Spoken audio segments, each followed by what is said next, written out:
BC బిడ్డల ఆత్మగౌరవం JSP, BC రాజ్యం కోసం పుట్టిన జేఎస్పీ.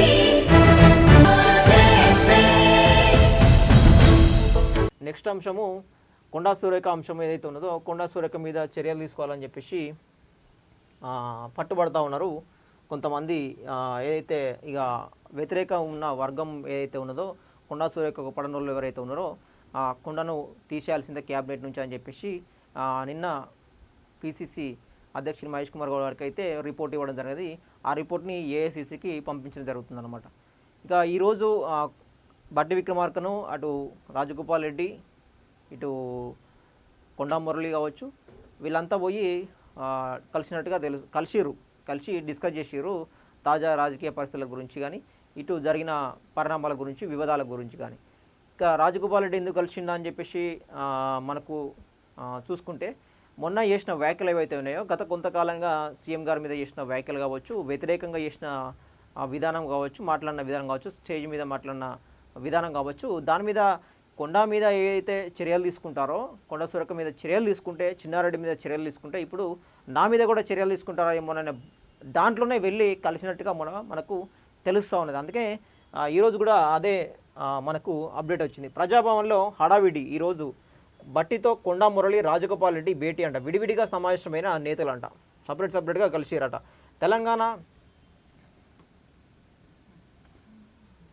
తెలంగాణ కాంగ్రెస్లో మంత్రి కొండా సురేఖ వ్యవహారంలో రోజు రోజుకు ఉత్కంఠ రేపుతుందట. ఆమెపై అధిష్టానం ఎలాంటి చర్యలు తీసుకోబోతుందనే సస్పెన్స్ కొనసాగుతున్న వేళ కీలక పరిణామం చోటు చేసుకుందట. డిప్యూటీ సీఎం బట్టి విక్రమార్కతో కొండా సురేఖ భర్త కొండా మురళి, మునుగోడు ఎమ్మెల్యే కోమటిరెడ్డి రాజగోపాల్ రెడ్డి విడివిడిగా భేటీ అయ్యారంట. ఇవాళ ప్రజాభవన్లో బట్టిని కలిసి పార్టీలో ఇటీవల జరిగిన పరిణామాలపై చర్చించినట్లు సమాచారం అంట. ఈ భేటీలో బట్టితో పాటు ఉత్తమ్ కుమార్ రెడ్డి కూడా ఉన్నాడట. అయితే మంత్రి కొండా సురేఖ కాంగ్రెస్ పార్టీ నియమావళిని ఉల్లంఘించడం ఇది మూడోసారని, చిన్నారెడ్డి సైతం లైన్ దాటి మాట్లాడారని, వీరిని ఉపేక్షించే పార్టీకి తీవ్ర నష్టం వాటిల్లుతుందని కాంగ్రెస్ క్రమశిక్షణ కమిటీ వ్యవహారాల కమిటీ పిసిసి చీఫ్కు నివేదిక సమర్పించిందట. ఈ నేపథ్యంలో కొండాపై వేటు తప్పదనే చర్చ జరుగుతున్న వేళ కొండా మురళి డిప్యూటీ సీఎంతో భేటీ కావడం ఆసక్తిగా మారిందట. ఇక వేటు నుంచి తప్పించుకునేందుకేనా అని ఏషిరిక బట్టితో రాజగోపాల్ రెడ్డి భేటీ కావడం హాట్ డిస్కషన్గా మారింది. కొండా సురేఖ చిన్నారెడ్డిపై వేటు వేస్తే తనపైన చర్యలు తప్పవనే రాజగోపాల్ రెడ్డి అప్రమత్తమయ్యారని టాక్ కూడా రాజకీయ వర్గాల్లో వినిపిస్తున్నాడు. పార్టీకి నష్టం కలిగించేలా వ్యవహరించారని కొండా సురేఖ చిన్నారెడ్డిపై చర్యలు తీసుకోవాల్సి వస్తే ఆ వెంటనే రాజగోపాల్ రెడ్డి పైన చర్యలకు డిమాండ్ వస్తుందని తెరపైకి వచ్చిందట. ఈ నేపథ్యంలోనే వేటు నుంచి తప్పించేందుకు ముందస్తుగా రాజగోపాల్ రెడ్డి బట్టితో భేటీ అయ్యారనే సందేహాలు వ్యక్తమవుతూ ఉన్నాయట. సో ఇప్పుడు మేము కాంగ్రెస్లోనే ఉంటామట కొండా మురళి చెప్పుకుంటూ వస్తున్నాం. బట్టి విక్రమార్కతో భేటీ అనంతరం కొండా మురళి మీడియాతో మాట్లాడుతూ కొండా సుష్మిత వ్యాఖ్యలతో తమకు ఎలాంటి సంబంధం లేదట. ఆమె మనోభావాలు ఆమెకు ఉంటాయని, ఆమె ప్రశ్నించే హక్కు తమకు లేదన్నారట. తమకు గాంధీ కుటుంబంపై సంపూర్ణ విశ్వాసం ఉందట. తాము కాంగ్రెస్లోనే కొనసాగుతామని స్పష్టం చేశారట. కమిటీ నిర్ణయం వెలువడే వరకు దీని గురించి ఏమీ మాట్లాడబోనట. ఓ బిల్లు విషయంలో కూడా బట్టిని కలిసినట్టు చెప్పారట. ఏదో సాకు చూపెట్టి బిల్లును కలిసిన, ఏదో పని మీద కలిసినాం, బిల్లు మీద కలిసిన సాకు చెప్పి దీని గురించి చర్చింటుంటారు. ఇది పెద్ద వివాదమైంది కాబట్టి. సో ఇది ఇప్పుడు ఒకటిసారి తర్వాత రెండోసారి, ఇది మూడోసారి కొండా ఫ్యామిలీకి ఇది ఒక వివాదం అన్నమాట, కాంగ్రెస్ పార్టీలో వివాదము. ఇప్పుడు అది కొంచెం పీక్స్కి ఏరిందనమాట. అంటే బర్తరఫ్ చేయాలని చెప్పేసి ఆ టాపిక్ కూడా పెద్ద ఎత్తున నడుస్తుంది. సో ఇక దీనికంటే ముందు ప్రస్తుతము రాజగోపాల్ రెడ్డి ఎప్పటి నుంచో వ్యాఖ్యలు చేస్తున్నారు, కోమటిరెడ్డి రాజగోపాల్ రెడ్డి చేస్తున్నారు, అటు మెగారెడ్డి వర్సెస్ చిన్నారెడ్డి. అంతకుముందు ఇక జీవన్ రెడ్డి అయితే వెళ్ళిపోయిండు. జీవన్ రెడ్డి పెద్ద ఎత్తున కూడా విమర్శలు చేయడం జరిగినది. తను ప్రస్తుతము కాంగ్రెస్ పార్టీలోనే లేడు, బీఆర్ఎస్లో పోయి జాయిన్ అయ్యాడు. అప్పుడు అదొక ఎపిసోడ్ నడిచింది, జీవన్ రెడ్డి వర్సెస్ జగిత్యాల సంజయ్ కుమార్ ఎవరైతే ఉన్న ఎమ్మెల్యే ఉన్నారో అక్కడ తనకు ఇంపార్టెన్స్ ఇవ్వట్లే అని చెప్పేసి అదొకటి సీఎం విమర్శించడము. సీఎం గారిని విమర్శిస్తే తనే ఇక తట్టుకోలేక పార్టీ నుంచి వెళ్ళిపోయి బీఆర్ఎస్ పార్టీలో జాయిన్ కావడం జరిగింది. సో ఇప్పుడు ప్రస్తుతం అయితే కొండా సురేఖను ఎట్లా చేసినా తప్పియాలని చెప్పేసి పట్టుబడతా ఉన్నారు. మొన్న వ్యతిరేకంగా ఎమ్మెల్యేలంతా మీటింగ్ పెడితే 15 మంది మీటింగ్ పెడితే ఇంకొంతమంది పెట్టలేదు. కొంతమంది మంత్రివర్గంలో ఉన్న వాళ్ళు కూడా వ్యతిరేకిస్తున్నారు. ఇది పార్టీకి సంబంధించిన వ్యవహారం అని చెప్పేసి కూడా వ్యవహరిస్తున్నారు. ఖచ్చితంగా చర్యలు తీసుకోవాల్సిందే, లేదంటే కాంగ్రెస్ పార్టీకి నష్టం అని చెప్పేసి ఈ విధంగా భావిస్తూ ఉన్నారన్నమాట. కొండా సురేఖ మీద సస్పెన్షన్ వేటు పడితే ఖచ్చితంగా రాజగోపాల్ రెడ్డి మీద పడుతుంది, ఇటు చిన్నారెడ్డి మీద కూడా పడుతుంది అని చెప్పేసి ఖచ్చితంగా తీసుకోవాల్సి వస్తుందని చెప్పేసి అయితే నేను అనుకుంటున్నాను. ఎందుకంటే వాళ్ళ మీద చర్యలు తీసుకున్నప్పుడు కూడా వీళ్ళ మీద చర్యలు తీసుకోవాలి. క్రమశిక్షణ కమిటీకి అందరికీ ఒక విధంగా పనిచేయాలి కాబట్టి అందరికీ సమానంగా చూడాలి కాబట్టి వేరే విధంగా కూడా మళ్ళీ డిమాండ్ వస్తుంది. సో అట్లా తీసేసినా తీసేయకపోయినా సమానత్వం పాటించాలి కాబట్టి ఖచ్చితంగా కాంగ్రెస్కి ఒక సవాల్ లాగానే మిగిలిపోతుంది ఇది. సో ఏమవుతుందో చూడాలి. అయితే వాళ్ళు చేసిన వ్యాఖ్యలు దాన్ని డిస్కషన్ నేను చేయలేదు, దానికి నాకు సంబంధం లేదు. అది నా బిడ్డ ఇష్యూ. 35 సంవత్సరాలు ఉన్నాయి దానికి, దాని బిడ్డకు 15 సంవత్సరాలు ఉన్నాయి. వాళ్ళ ఇష్యూ. ఇప్పుడు మేడం మీద సిసిసి కమిషనర్ కమిటీ ఇచ్చిన నివేదిక ఉన్నది.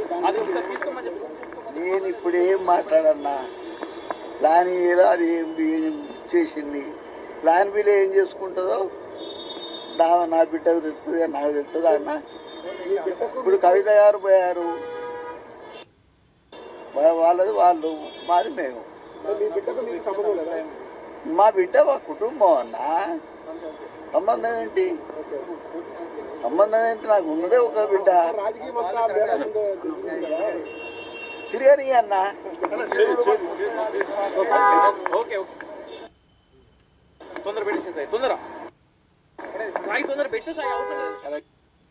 సో ఇది అంటే దానికి సంబంధము లేదు. తన చేసిన వ్యాఖ్యలు తన పర్సనల్, నాకు అంటే మా బిడ్డ అయినప్పటికీ తన విషయంలో నేను జోక్యం చేసుకోనని చెప్పేసి అది ఎట్లాంటి రిపోర్టు పైకి పంపించిన తర్వాత ఎట్లాంటి రిపోర్ట్ వచ్చినా మేము దానికి వెయిట్ చేస్తామని చెప్పేసి కూడా అంతవరకు వెయిట్ చేస్తామని చెప్పేసి అయితే క్లారిటీ ఇచ్చిందన్నమాట.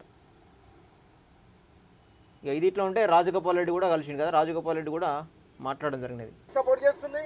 కొంచెం ఒడ్డు దగ్గర పెట్టుకుంటే జాగ్రత్తగా ఉంటే మంచిది, లేకపోతే మర్యాద దక్కదు. చూపించడం అనుకో, పేపర్ ఉండదు. మళ్ళీ కూడా చెప్తున్నా, సోదర ఏబిఎన్ రాధాకృష్ణ గారికి చెప్పు, తెలంగాణలో నిజమైన ఉద్యమకారులు, నిజాయితీ పరులు ఎంతో మంది ఉన్నారు. ఇతర పార్టీ నుంచి వచ్చిన ఎంతో మంది వ్యక్తులు ఉన్నతమైన స్థానంలో ఉండొచ్చు. అంత మాత్రాన నిజాయితీకి నిలటద్దంలాగా ఉద్యమంలో పార్లమెంట్లో పోరాటం చేసి కొట్లాడిన వ్యక్తులం అసలైన కాంగ్రెస్ పార్టీ రక్తం మాది. మాలాంటి వ్యక్తులని కించపరిచే విధంగా, మాలాంటి వ్యక్తులను మా క్యారెక్టర్ని దెబ్బతీసే విధంగా కథనాలు వస్తే మాత్రం బాగుండదు అని చెప్పి హెచ్చరిస్తున్నారు.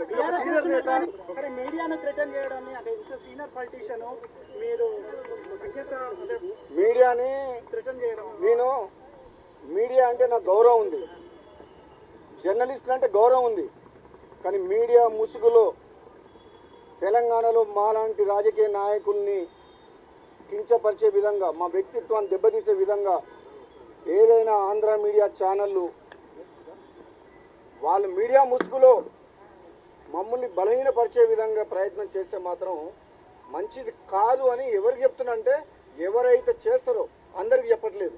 అందరు మీడియా వాళ్ళు చెడ్డ వాళ్ళు అంటలేను, కానీ ఎవరెవరు చేస్తుండ్రు, కొందరు వ్యక్తుల గురించి పనిచేస్తారు వాళ్ళు. కొందరు వ్యక్తిని బలంగా తయారు చేసేందుకు నిజాయితీ పరులైన నాలాంటి వ్యక్తులను కూడా బలహీనపరిచే విధంగా కొన్ని ప్రయత్నాలు జరుగుతున్నాయని మన ఏబిఎన్ ఛానల్ స్టోరీ చూసిన తర్వాత నాకు అర్థమైంది. అందుకని చెప్తున్నా, చాలా కేర్ఫుల్గా ఉండండి. అలాంటి ఛానళ్ళు మనం కావాలంటే 100 ఛానల్ పెట్టగలిగే శక్తి మాకుంది. ఏబిఎన్ కాదు, ఏబిఎన్ లాంటి ఛానళ్ళు, ఆంధ్రజ్యోతి లాంటి పేపర్లు కావాలంటే 100 పెడతాం. మేమే వాళ్ళ మీద డిపెండెంట్ లేవు. తెలంగాణ కొట్లాడి సాధించుకున్నాం. ఇంకా ఆంధ్ర మీడియా మీద డిపెండ్ అయ్యి తెలంగాణ రాజకీయ నాయకులు ఎవరు పనిచేయట్లేదు.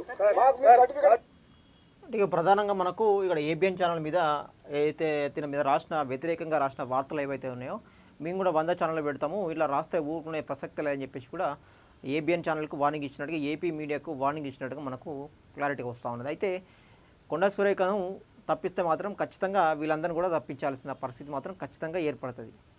ఇది ఎంతవరకు పోతుందో కూడా మనం చెప్పలేము. ఖచ్చితంగా సురేఖను తప్పిస్తే అందరూ కూడా తప్పియాల్సిందే.